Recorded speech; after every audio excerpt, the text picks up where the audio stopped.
আরেকটা সুন্নত হইল, হযরত আনাস রাদিয়াল্লাহু, হাদিসটা তিরমিজি শরীফের মধ্যে আসছে। হযরত আনাস রাদিয়াল্লাহু তাআলা থেকে হাদিস বর্ণিত, আল্লাহর নবী জনাবে রাসূল করিম সাল্লাল্লাহু আলাইহি সাল্লামের দরবারে দুধ হাদিয়ে আসছে। দুধ রাসূলুল্লাহ সাল্লাল্লাহু আলাইহি সাল্লাম সে দুধ নিজে পান করছেন। পান করার পরে অবশিষ্ট দুধ সাহাবা কেরামের মাঝে বন্টন করার জন্য দিয়েছেন। তো রসুলের সামনে সাহাবা কেরাম বসা ছিল। রসুলের নিয়ম ছিল রসুল ডানকে সবসময় প্রাধান্য দিতেন। রসুল যেই কোনো কাজ করতেন ডান হাতে খেতেন, ডান হাতে পান করতেন, ডান হাতে লেনদেন করতেন, ডান পা আগে জুতায় পরিধান করতেন, ডান হাত আগে জামার ভিতরে ঢুকাতেন। রসুল হাদিস শরীফের মধ্যে আসছে মাথা যখন আশ্রাইতেন আগে ডান সাইড আশ্রাইতেন, এরপরে বাম সাইড আশ্রাইতেন। ডানকে রসুল প্রাধান্য বেশি দিতেন, কারণ ডানের ভিতরে আল্লাহ বরকত রেখেছেন। কি রাখছেন বলেন? ডানের ভিতরে আল্লাহ বরকত রাখছেন। এখন রসুল সাল্লাল্লাহু আলাইহি ওয়াসাল্লাম দুধ পান করছেন। দুধ পান করার পরে অবশিষ্ট দুধ আল্লাহর হাবিব সাহাবে কেরামের মাঝে দেওয়ার জন্য বলছেন।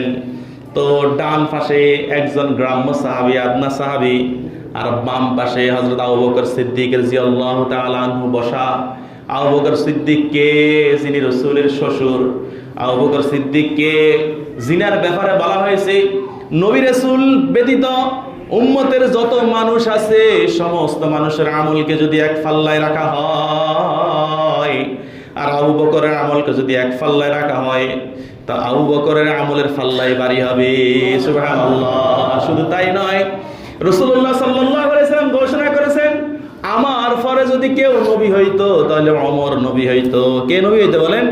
ওমর নবী হইতো। সেই ওমর বলতেছে, ও আবু বকর, তুমি আমার সারা জীবনের আমল নিয়ে যাও, গার শহরে রাসূলের সাথে যে রাত্রে যাপন করেছো সেই রাত্রের আমলটা আমাকে দিয়ে দাও। সুবহানাল্লাহ বলেন।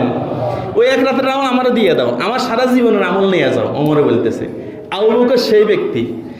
এখন ডান দিকে বসা একজন গ্রাম্য সাহাবী, সাধারণ সাহাবী বুঝিয়েন, আর বাম দিকে কে? আবু বকর সিদ্দিক রাদিয়াল্লাহু তাআলা আনহু। রাসূল সাল্লাল্লাহু আলাইহি ওয়াসাল্লাম বন্টন করার জন্য দিবেন, এই ডান দিক থেকে বন্টন করো। কোন দিক থেকে বলেন? ডান দিক থেকে বন্টন করো। বাম দিকে আবু বকর সিদ্দিক, কিন্তু বাম দিকে দেন নাই, ডান দিক থেকে বন্টন করে আসো। এই জন্য আমরাও যখন কোনো কিছু বন্টন করব কোন দিক থেকে শুরু করব বলেন?